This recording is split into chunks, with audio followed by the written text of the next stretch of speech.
Chapter 5 Tyrion. They departed Pentos by the sunrise gate, though Tyrion Lannister never glimpsed the sunrise. "It will be as if you had never come to Pentos, my little friend," promised Magister Illyrio, as he drew shut the litter's purple velvet drapes. "No man must see you leave the city, as no man saw you enter." "No man except the sailors who stuffed me in that barrel, the cabin boy who cleaned up after me, the girl you sent to warm my bed, and that treacherous freckled washerwoman. Oh, and your guards. Unless you remove their wits along with their balls, they know you're not alone in here." The litter was suspended between 8 mammoth draft horses on heavy leather straps. 4 eunuchs paced beside the horses, 2 to either side, and more were trudging along behind to guard the baggage train. "Unsullied tell no tales," Illyrio assured him, "and the galley that delivered you is on her way to Asshai even now. It will be 2 years before she returns, if the seas are kind. As for my household, they love me well. None would betray me." "Cherish that thought, my fat friend. One day we will carve those words upon your crypt." "We should be aboard that galley," the dwarf said. "The fastest way to Volantis is by sea." "The sea is hazardous," replied Illyrio. "Autumn is a season rife with storms, and pirates still make their dens upon the stepstones and venture forth to prey on honest men. It would never do for my little friend to fall into such hands. There are pirates on the Rhine as well. River pirates." The cheesemonger gave a yawn, covering his mouth with the back of his hand. "Cockroach captains scurrying after crumbs." One hears talk of stone men as well. "They are real enough, poor damned things. But why speak of such things? The day is too fine for such talk. We shall see the Rhine soon, and there you shall be rid of Illyrio and his big belly. Till then, let us drink and dream. We have sweet wine and savories to enjoy. Why dwell upon disease and death?" Why indeed? Tyrion heard the thrum of a crossbow once again, and wondered. The litter swayed side to side, a soothing movement that made him feel as if he were a child being rocked to sleep in his mother's arms. Not that I would know what that was like. Silk pillows stuffed with goose down cushioned his cheeks. The purple velvet walls curled overhead to form a roof, making it pleasantly warm within despite the autumn chill outside.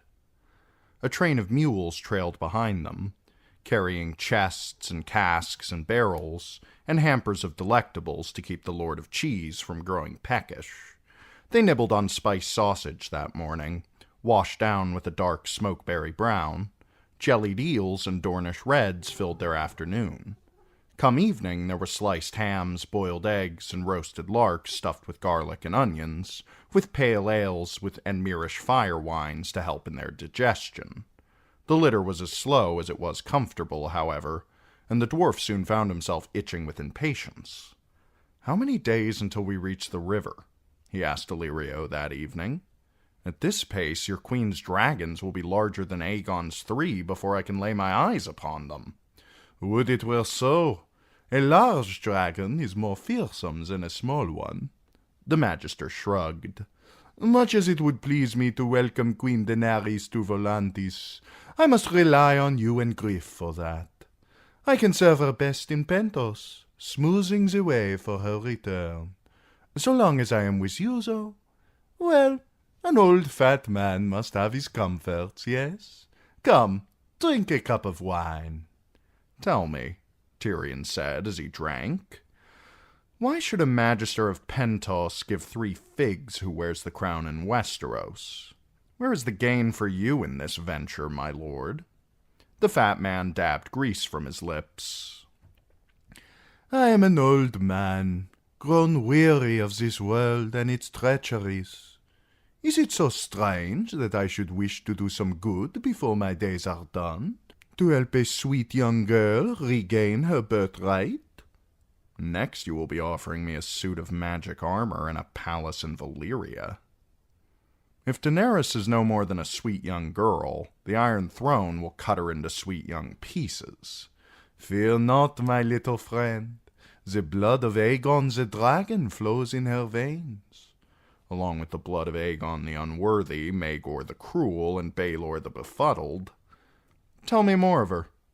The fat man grew pensive. Daenerys was half a child when she came to me, yet fairer even than my second wife.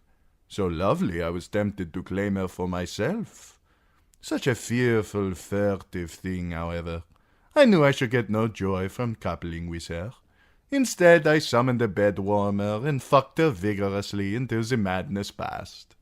If truth be told, I did not think Daenerys would survive for long amongst the horse lords.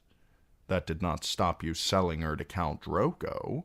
Dothraki neither buy nor sell. Say rather that her brother Viserys gave her to Drogo to win the Carl's friendship.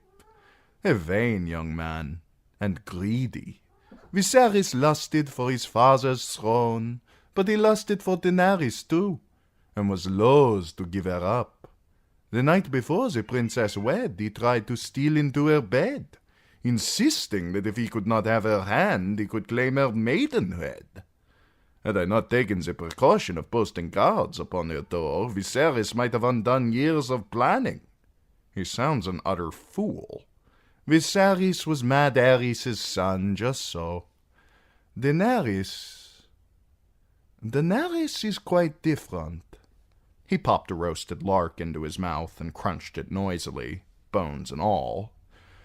The frightened child who sheltered in my manse died on the Dothraki Sea, and was reborn in blood and fire. This dragon queen who wears her name is a true Targaryen. When I sent ships to bring her home, she turned toward Slaver's Bay.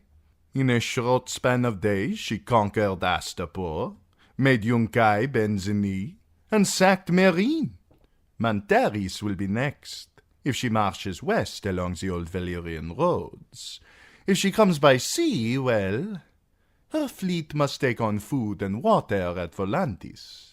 By land or by sea, there are long leagues between Meereen and Volantis, Tyrion observed. 550 as the dragon flies, through deserts, mountains, swamps, and demon-haunted ruins.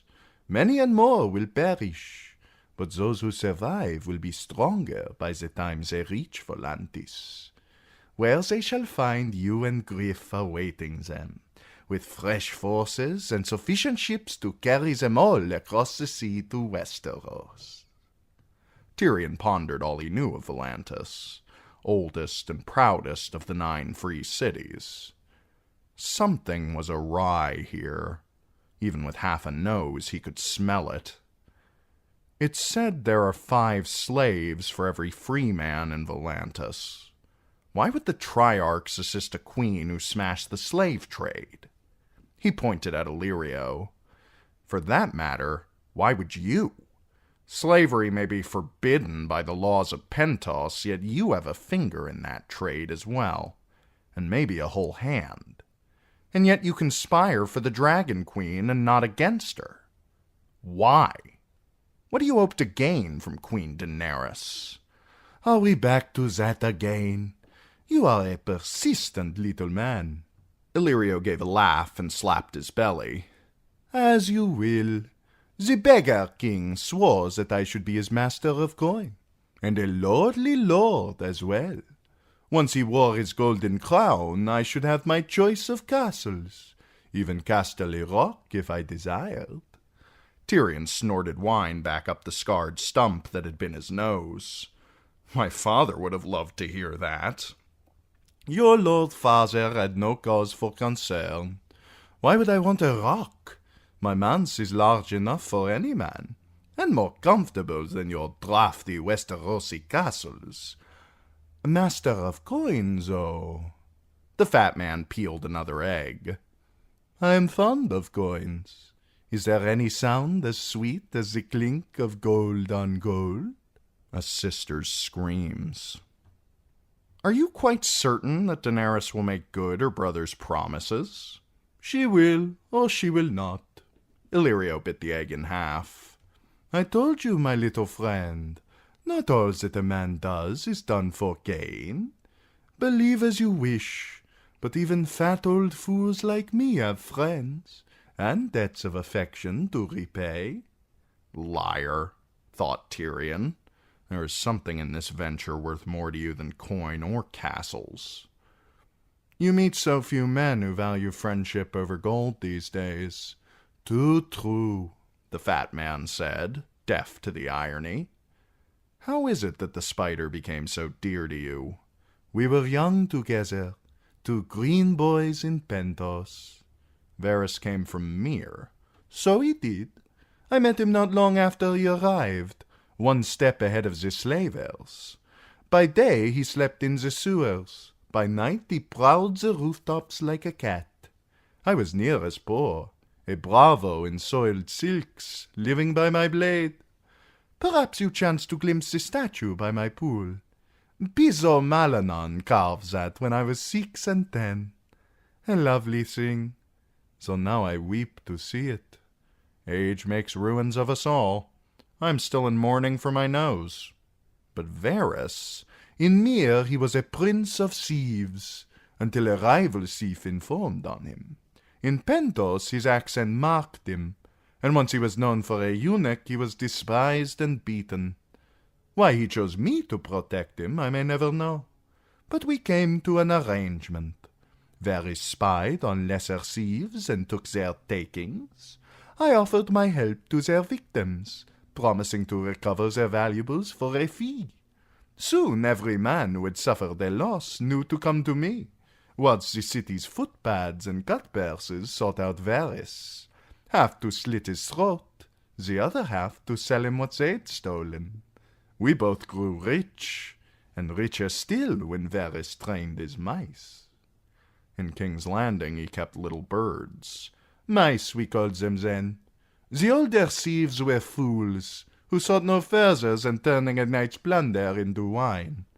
Varys preferred orphan boys and young girls. He chose the smallest, the ones who were quick and quiet, and taught them to climb walls and slip down chimneys.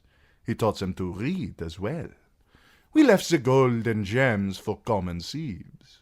Instead, our mice stole letters, ledgers, charts. Later, they would read them and leave them where they lay. Secrets are worth more than silver or sapphires, Varys claimed. Just so. I grew so respectable that a cousin of the Prince of Pentos let me wed his maiden daughter, whilst whispers of a certain eunuch's talents crossed the narrow sea and reached the ears of a certain king. A very anxious king, who did not wholly trust his son, nor his wife, nor his hand. A friend of his youth who had grown arrogant and overproud. I do believe that you know the rest of this tale. Is that not so? Much of it, Tyrion admitted. I see that you are somewhat more than a cheesemonger after all. Illyrio inclined his head. You are kind to say so, my little friend. And for my part, I see that you are just as quick as Lord Varys claimed. He smiled, showing all his crooked yellow teeth, and shouted for another jar of Myrish fire wine. When the Magister drifted off to sleep with the wine jar at his elbow, Tyrion crept across the pillows to work it loose from its fleshy prison and pour himself a cup. He drained it down, and yawned, and filled it once again. If I drink enough fire wine, he told himself, perhaps I'll dream of dragons. When he was still a lonely child in the depths of Casterly Rock, he oft rode dragons through the nights, pretending he was some lost Targaryen princeling, or a Valyrian dragon lord soaring high o'er fields and mountains. Once, when his uncles asked him what gift he wanted for his name day, he begged them for a dragon. It wouldn't need to be a big one. It could be little, like I am. His uncle Geryon thought that was the funniest thing he had ever heard, but his uncle Tyget said, The last dragon died a century ago, lad. That had seemed so monstrously unfair that the boy had cried himself to sleep that night. Yet if the Lord of Cheese could be believed, The Mad King's daughter had hatched 3 living dragons, 2 more than even a Targaryen should require. Tyrion was almost sorry that he had killed his father.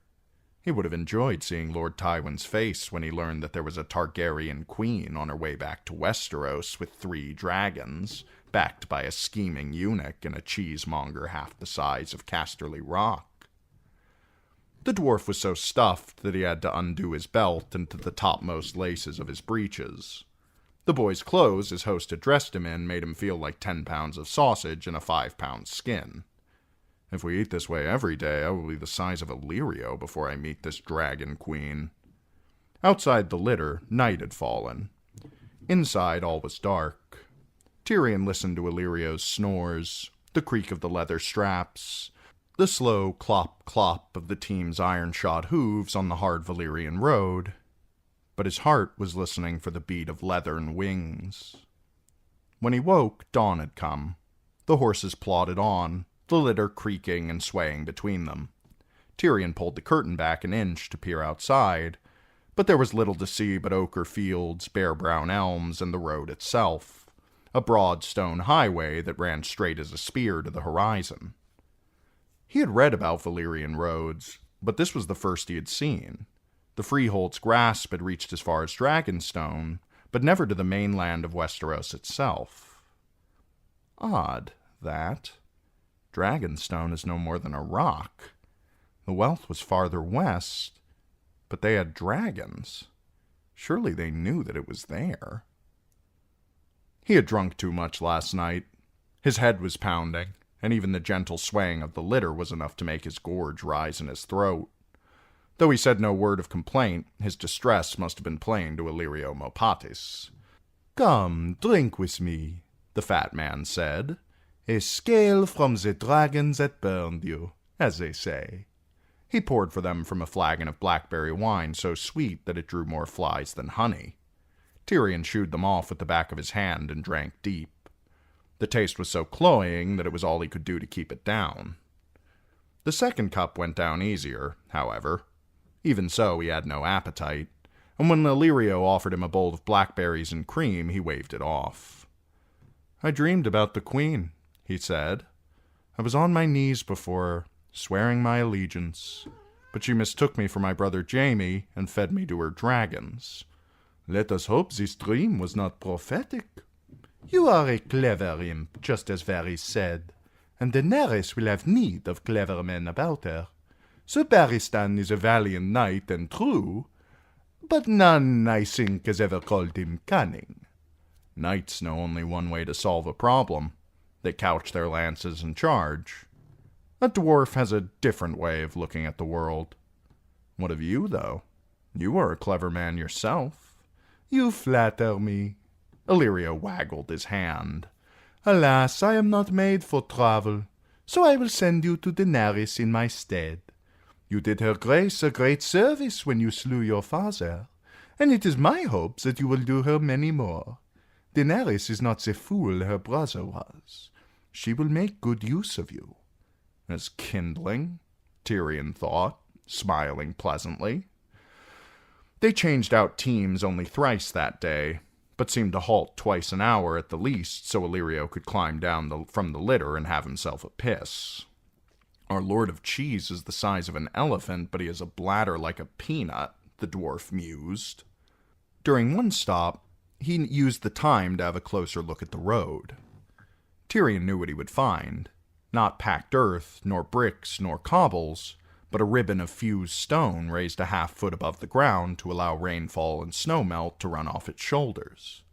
Unlike the muddy tracks that passed for roads in the Seven Kingdoms, the Valyrian roads were wide enough for 3 wagons to pass abreast, and neither time nor traffic marred them. They still endured, unchanging, 4 centuries after Valyria itself had met its doom. He looked for ruts and cracks, but found only a pile of warm dung deposited by one of the horses. The dung made him think of his Lord Father. "Are you down in some hell, Father? A nice cold hell where you can look up and see me help restore Mad Aerys's daughter to the Iron Throne?" As they resumed their journey, Illyrio produced a bag of roasted chestnuts and began to speak once more of the Dragon Queen. "Our last news of Queen Daenerys is old and stale, I fear. By now she will have left Meereen, we must assume. She has her host at last, a ragged host of sellswords, Dothraki horse lords, and unsullied infantry. She will no doubt lead them west to take back her father's throne." Magister Illyrio twisted open a pot of garlic snails, sniffed at them, and smiled. "At Volantis you will have fresh tidings of Daenerys, we must hope," he said, as he sucked one from its shell. "Dragons and young girls are both capricious, and it may be that you will need to adjust your plans. Griff will know what to do. Will you have a snail? The garlic is from my own gardens." "I could ride a snail and make better paste than this litter of yours." Tyrion waved the dish away. "You place a deal of trust in this man Griff. Another friend of your childhood?" "No. A sellsword, you would call him, but Westerosi born. Daenerys needs men worthy of her cause." Illyrio raised a hand. "I know. Sellswords put gold before honor, you are thinking. This man Griff will sell me to my sister. Not so. I trust Griff as I would trust a brother." "Another mortal error." "Then I shall do likewise." "The Golden Company marches toward Volantis as we speak, there to await the coming of our queen out of the east." "Beneath the gold, the bitter steel." I had heard the Golden Company was under contract with one of the free cities. "Mere," Illyrio smirked. "Contracts can be broken." "There is more coin in cheese than I knew," said Tyrion. "How did you accomplish that?" The Magister waggled his fat fingers. "Some contracts are written in ink, and some in blood. I say no more." The dwarf pondered that. The Golden Company was reputedly the finest of the free companies, founded a century ago by Bittersteel, a bastard son of Aegon the Unworthy. When another of Aegon's great bastards tried to seize the Iron Throne from his true-born half-brother, Bittersteel joined the revolt. Daemon Blackfire had perished on the Redgrass Field, however, and his rebellion with him. Those followers of the Black Dragon who survived the battle yet refused to bend the knee fled across the narrow sea. Among them Daemon's younger sons, Bittersteel, and hundreds of landless lords and knights who soon found themselves forced to sell their swords to eat. Some joined the Ragged Standard, some the Second Sons or Maiden's Men. Bittersteel saw the strength of House Blackfire scattering to the four winds, so he formed the Golden Company to bind the exiles together. From that day to this, the men of the Golden Company had lived and died in the disputed lands, fighting for Myr or Lys or Tyrosh in their pointless little wars, and dreaming of the land their fathers had lost. They were exiles and sons of exiles, dispossessed and unforgiven, yet formidable fighters still. "I admire your powers of persuasion," Tyrion told Illyrio. "How did you convince the Golden Company to take up the cause of our sweet queen when they have spent so much of their history fighting against the Targaryens?" Illyrio brushed away the objection as if it were a fly. "Black or red, a dragon is still a dragon. When Meleys the monstrous died upon the stepstones, it was the end of the male line of House Blackfire." The cheesemonger smiled through his forked beard. "And Daenerys will give the exiles what Bittersteel and the Blackfires never could. She will take them home, with fire and sword." It was the kind of homecoming that Tyrion wished for as well. 10,000 swords makes for a princely gift, I grant you. Her Grace should be most pleased. The Magister gave a modest bob of his head, chins jiggling. "I would never presume to say what might please her Grace." Prudent of you. Tyrion knew much and more about the gratitude of kings. Why should queens be any different? Soon enough, the Magister was fast asleep, leaving Tyrion to brood alone. He wondered what Barristan Selmy would think of riding into battle with the Golden Company. During the War of the Ninepenny Kings, Selmy had cut a bloody path through their ranks to slay the last of the Blackfire pretenders. Rebellion makes for queer bedfellows, and none more queer than this fat man and me.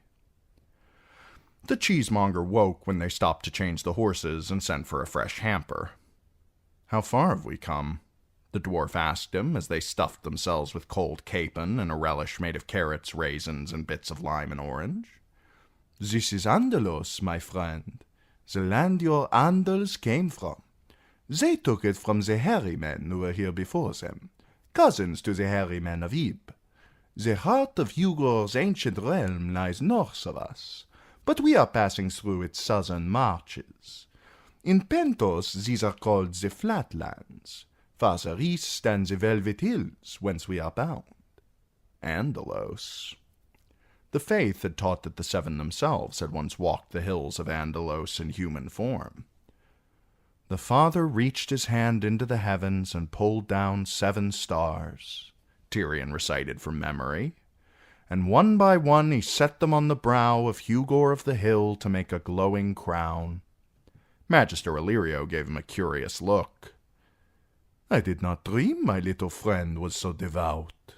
The dwarf shrugged. "A relic of my boyhood. I knew I would not make a knight, so I decided to be High Septon. That crystal crown adds a foot to a man's height. I studied the holy books and prayed until I had scabs on both my knees, but my quest came to a tragic end. I reached that certain age and fell in love." "A maiden? I know the way of that." Illyrio thrust his right hand up his left sleeve and drew out a silver locket. Inside was a painted likeness of a woman with big blue eyes and pale golden hair streaked by silver. "Sarah. I found her in a Lycian pillow-house, and brought her home to warm my bed. But in the end I wed her. Me, whose first wife had been a cousin of the Prince of Pentos. The palace gates were closed to me thereafter, but I did not care. The price was small enough for Sarah." "How did she die?" Tyrion knew that she was dead. No man spoke so fondly of a woman who had abandoned him. "A Braavosi trading galley called at Pentos on her way back from the Jade Sea. The treasure carried cloves and saffron, jet and jade, scarlet samite, green silk, and the grey death. We slew her oarsmen as they came ashore and burned the ship at anchor, but the rats crept down the oars and paddled to the quay on cold stone feet. The plague took 2,000 before it ran its course." Magister Illyrio closed the locket. "I keep her hands in my bedchamber, her hands that were so soft." Tyrion thought of Tysha. He glanced out at the field where once the gods had walked. What sort of gods make rats and plagues and dwarfs? Another passage from the 7-pointed star came back to him. "The maid brought him forth a girl as supple as a willow, with eyes like deep blue pools, and Hugor declared that he would have her for his bride. So the mother made her fertile, and the crone foretold that she would bear the king 44 mighty sons. The warrior gave strength to their arms, whilst the smith wrought for each a suit of iron plates." "Your smiths must have been Rhoynish," Illyrio quipped. "The Andals learned the art of working iron from the Rhoynar, who dwelt along the river. This is known, not by our Septons." Tyrion gestured at the fields. "Who dwells in these flat lands of yours?" "Tillers and toilers bound to the land. There are orchards, farms, mines. I own some such myself, though I seldom visit them. Why should I spend my days out here with the myriad delights of Pentos close at hand?" "Myriad delights, and huge thick walls." Tyrion swirled his wine in his cup. "We have seen no towns since Pentos." "There are ruins." Illyrio waved a chicken leg toward the curtains. "The horse lords come this way, whenever some Kal takes it into his head to gaze upon the sea. The Dothraki are not fond of towns. You will know this even in Westeros. Fall upon one of these Khalasars and destroy it, and you may find that the Dothraki are not so quick to cross the Rhoyne. It is cheaper to buy our foes with food and gifts. If only I had thought to bring a nice cheese to the battle on the Blackwater, I might still have all my nose. Lord Tywin had always held the free cities in contempt. They fight with coins instead of swords, he used to say. Gold has its uses, but wars are won with iron. Give gold to a foe and he will just come back for more, my father always said. Is this the self-same father that you murdered? Illyrio tossed his chicken bone from the litter. Sellswords will not stand against Dothraki screamers. That was proven at Gohor. Not even your brave Griff, mocked Tyrion. Griff is different. He has a son he dotes on. Young Griff, the boy is called. There never was a nobler lad. The wine, the food, the sun, the sway of the litter, the buzzing of the flies, all conspired to make Tyrion sleepy. So he slept, woke, drank. Illyrio matched him cup for cup, and as the sky turned a dusky purple, the fat man began to snore. That night, Tyrion Lannister dreamed of a battle that turned the hills of Westeros as red as blood. He was in the midst of it, dealing death with an axe as big as he was, fighting side by side with Barristan the Bold and Bittersteel as dragons wheeled across the sky above them. In the dream he had two heads, both noseless. His father led the enemy, so he slew him once again. Then he killed his brother, Jaime, hacking at his face until it was a red ruin, laughing every time he struck a blow. Only when the fight was finished did he realize that his second head was weeping. When he woke, his stunted legs were stiff as iron. Illyrio was eating olives. "Where are we?" Tyrion asked him. "We have not yet left the flatlands, my hasty friend. Soon our road shall pass into the Velvet Hills. There we begin our climb towards Goyan Droe, upon the Little Rhoyne." Goyan Droe had been a Rhoynar city, until the dragons of Valyria had reduced it to a smoldering desolation. I am traveling through years as well as leagues, Tyrion reflected, back through history to the days when dragons ruled the earth. Tyrion slept and woke and slept again, and day and night seemed not to matter. The Velvet Hills proved a disappointment. "Half the whores in Lannisport have breasts bigger than these hills," he told Illyrio. "You ought to call them the Velvet Teats." They saw a circle of standing stones that Illyrio claimed had been raised by giants, and later a deep lake. "Here lived a den of robbers who preyed on all who passed this way," Illyrio said. "It is said they still dwell beneath the water. Those who fish the lake are pulled under and devoured." The next evening they came upon a huge Valyrian sphinx crouched beside the road. It had a dragon's body and a woman's face. "A dragon queen," said Tyrion. "A pleasant omen. Her king is missing." Illyrio pointed out the smooth stone plinth on which the second sphinx once stood, now grown over with moss and flowering vines. "The horse lords built wooden wheels beneath him and dragged him back to Vaestos Rock." That is an omen too, thought Tyrion, but not as hopeful. That night, drunker than usual, he broke into sudden song.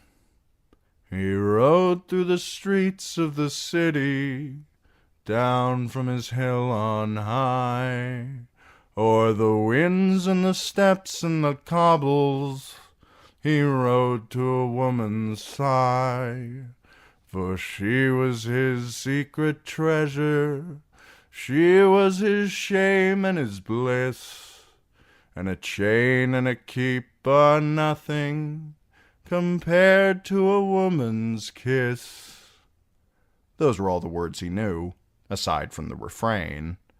Hands of gold are always cold, but a woman's hands are warm. Shay's hands had beat at him as the golden hands dug into her throat. He did not remember if they'd been warm or not. As the strength went out of her, her blows became moths fluttering about his face. Each time he gave the chain another twist, the golden hands dug deeper. A chain and a keep are nothing compared to a woman's kiss. Had he kissed her one last time after she was dead? He could not remember, though he still recalled the first time they had kissed, in his tent beside the green fork. How sweet her mouth had tasted. He remembered the first time with Taisha as well. She did not know how, no more than I did. We kept bumping our noses, but when I touched her tongue with mine, she trembled. Tyrion closed his eyes to bring her face to mind, but instead he saw his father, squatting on a privy with his bedrobe hiked up about his waist. "Wherever whores go," Lord Tywin said, and the crossbow thrummed. The dwarf rolled over, pressing half a nose deep into the silken pillows. Sleep opened beneath him like a well, and he threw himself into it with a will and let the darkness eat him up.